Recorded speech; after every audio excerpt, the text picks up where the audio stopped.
The arrow struck the tree beside Adana's head, splintering bark into her face. She screamed, clutching her infant daughter tighter as her husband Obi grabbed her hand. "Run, my love, don't stop!" They crashed through the forest, thorns ripping their skin, branches whipping their faces. Behind them, torches flickered between the trees, and angry voices shouted for their blood. "There! Kill the healers! Kill them both!" Adana's lungs burned, her legs trembled, but she held her baby close. The glowing amulet, the sacred ola of their divine healer bloodline, bounced against her chest as she ran.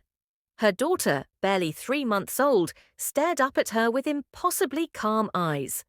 "Obi, we cannot outrun them with Chiamaka." Her husband stopped, tears streaming down his face. The torches were getting closer. There was no escape. "Hide her," he commanded, his voice breaking. "The ancestors will protect her. She must survive. She carries our gift." With shaking hands, Adana kissed her daughter's forehead and removed the glowing ola, placing it around the infant's tiny neck.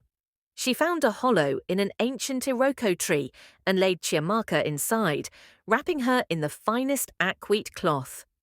"Live, my precious one," she whispered. "The ancestors will guide you home." She and Obi ran in the opposite direction, shouting to draw their killers away. The sounds of pursuit followed them. Then came the clash of machetes, screams, and finally, terrible silence. In the iroko tree, the baby lay quiet, the ola glowing softly like a guardian spirit. When dawn broke over the forest, a hunter named Chidi was tracking bushmeat when he heard a soft whimper. He found the infant in the tree hollow, wrapped in cloth that shimmered with an otherworldly light. The moment he lifted her, she grasped his finger, and something stirred in his spirit. "Chineke," he breathed, "what wickedness left you here, little one?" He carried her to his compound in the village of Umunna, where his wife Ngozi and their 2 daughters, Adaeze, age 10, and Amara, age 8, crowded around. "Can we keep her, Papa?" Amara asked. Ngozi cradled the baby, her heart melting. "We shall call her Chidinma. God is good to bring her to us." But Adaeze and Amara exchanged glances their parents didn't see. Even then, jealousy planted its first seeds. If you love powerful African folktales like this, comment and tell me where you are watching from, and please subscribe to our channel and tap the bell so you never miss our stories. Years flowed like the great river Niger, and Chidinma grew into a young woman of extraordinary beauty and gentle spirit. But her life was filled with suffering.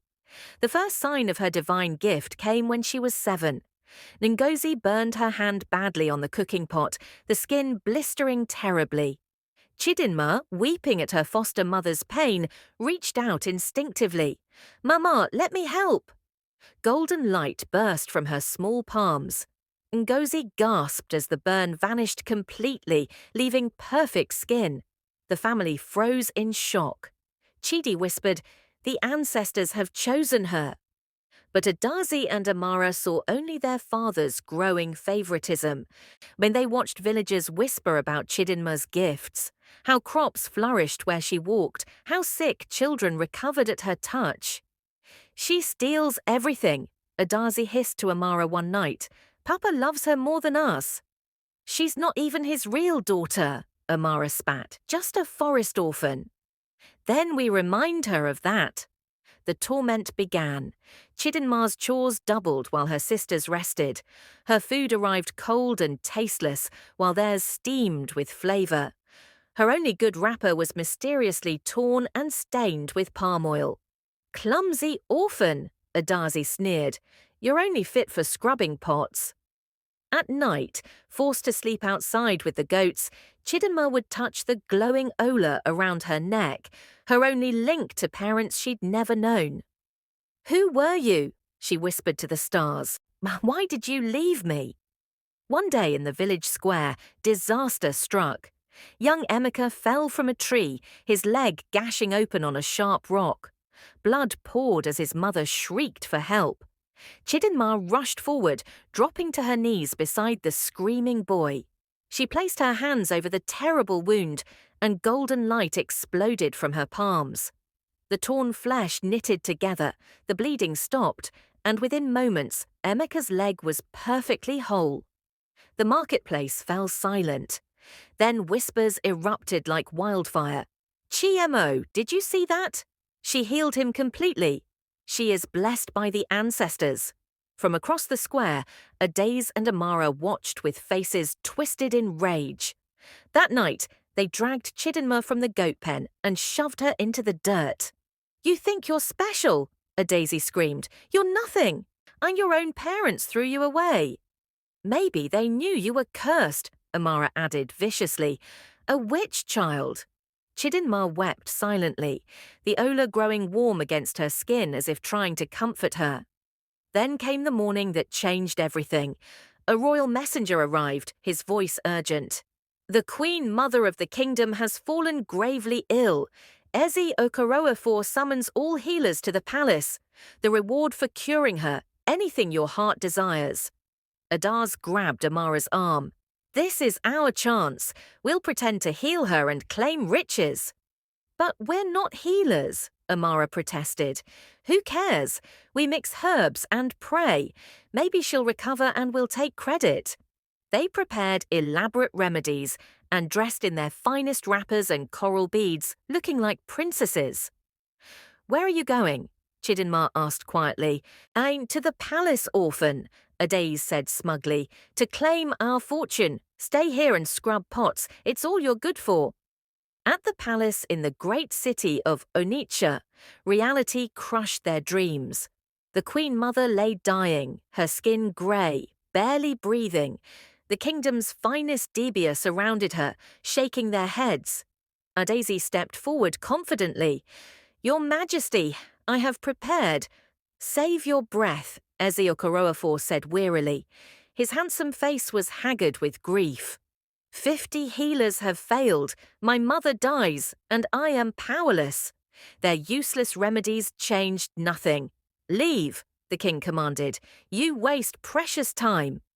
The sisters returned home humiliated, but their shame turned to horror when the king's warriors arrived days later. "By order of Eze Okoroafor, every person who has not yet tried to heal the Queen Mother must come to the palace." Chidi approached nervously. "Sir, 2 of my daughters already failed. Must the 3rd go?" "Everyone," the warrior repeated firmly. Adaze and Amara's eyes widened with terror as Chidinma was summoned, pulled from the goat pen in her tattered wrapper, barefoot and dusty. "She's not even a real daughter," Amara blurted desperately. "Just an orphan from the forest." "I don't care if she's a forest spirit," the warrior said. "She comes, now." As Chidinma climbed into the wagon, Adaz whispered viciously, "Go fail, Orphan. Maybe they'll throw you in prison." Chidinma's hands trembled as she clutched her Ola. "Please, if my parents are watching, help me." The palace was magnificent beyond imagination. But Chidinma barely noticed. Her heart pounded with terror as guards led her through endless corridors to the Queen Mother's chamber. Ezi Okoroafor sat beside his mother's bed, holding her frail hand. His eyes were red from weeping. Court physicians watched with disdain at this barefoot village girl in rags. The king looked up, and their eyes met. Chidinma saw his desperation, his grief, his dying hope. "Please," he said simply, his voice breaking, "just please try." Chidinma approached on shaking legs. The Queen Mother looked more dead than alive. This woman was someone's mother, beloved and cherished.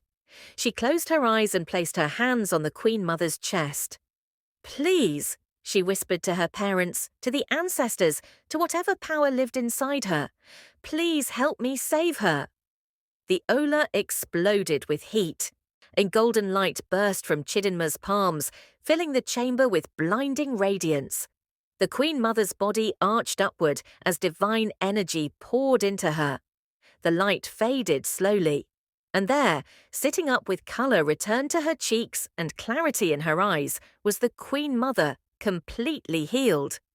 "Okoroa for, my son," she said clearly, her voice strong. "Why do you cry?" The king sobbed and embraced his mother.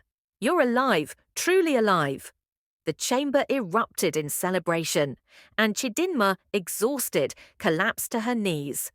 The king turned to her, his face transformed by wonder. "Who are you? What is your name?"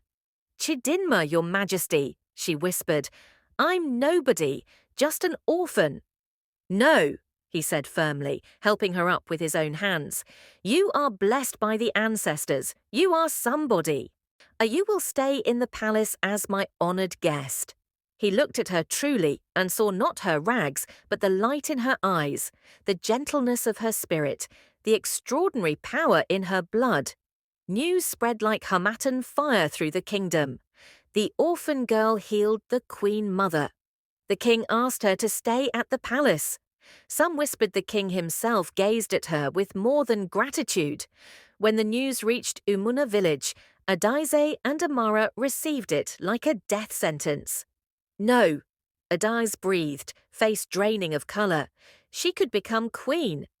"That orphan nobody could rule the entire kingdom while we rot in this village," Amara said, horror dawning. "We must stop her."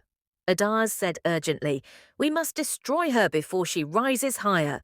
They bribed a guard and snuck into the palace kitchens, disguised as servants. And that night, Adaize slipped deadly poison into Chidinma's soup. "Eat well, orphan," she whispered from the shadows. "Eat your last meal." Chidinma lifted the spoon. The first swallow burned like fire. By the third, she collapsed, convulsing. "Chidinma!" the king shouted, rushing to her. "Guards, get the dibia, now!" But as her body writhed, the Ola blazed with golden light. Her healing power turned inward. The poison was purged, the damage reversed. Within moments she sat up, gasping but alive. "What happened?" the king demanded. "Who did this?" "Someone tried to kill me," Chidinma whispered. The king's face hardened. "Double the guards. No one gets near her without my permission." Hidden nearby, Adaize and Amara watched in disbelief as Chidinma walked past, alive. "Impossible," Amara hissed. "Or the poison should have killed her." "We're not done yet," Adaize spat. The night before the king planned to propose marriage, Adaize crept into Chidinma's chamber and stole the glowing Ola. "Without this, you're nothing," she whispered triumphantly. Morning came, and the Queen Mother suffered a minor relapse. The king sent for Chidinma immediately. "Please, can you help her again?" Chidinma's hand flew to her bare throat. Panic flooded her. "My Ola, it's gone. Without it, I don't know." "Try anyway," the Queen Mother said weakly, taking her hand. "Trust yourself, daughter." With trembling hands, Chidinma placed her palms on the Queen Mother's chest. She reached deep within, searching for that divine spark. And it came. The golden light erupted even brighter than before, filling the chamber with radiance. As the Queen Mother's symptoms vanished instantly, Chidinma stared at her hands in wonder. It worked, even without the Ola. "The power was never in the Ola, child," the Queen Mother said gently. "It was always in you." A guard rushed in, dragging Adaize. "Your Majesty! I caught this woman fleeing with this." He held up the glowing Ola. The king's eyes blazed. "You stole from Chidinma? You're one of the sisters, aren't you?" Adaize's face twisted with desperation. "She doesn't deserve this. She's nobody, an orphan, probably a witch who cursed the Queen Mother just to pretend to heal her." "Lies!" the king roared. "Take her to the dungeons." But the final plot unfolded at the grand betrothal ceremony. The great hall overflowed with nobles and villagers. Chidi stood near the back with Ngozi, their faces shining. Before the king could speak, Adaize and Amara burst forward. "Stop! This woman is a fraud, a witch!" Adaize shrieked. "We have proof!" She held up the Ola. "This cursed object, she used dark magic. She murdered her own parents to steal their power." Amara added wildly. That's why she was abandoned. Shocked murmurs rippled through the crowd. The Queen Mother raised her hand for silence. She took the ola and examined it closely, her eyes widening. Guards, bring the elder Okiki, immediately. An ancient scholar arrived. He took one look at the ola and gasped. Your Majesty, this is the sacred ola of the divine healers.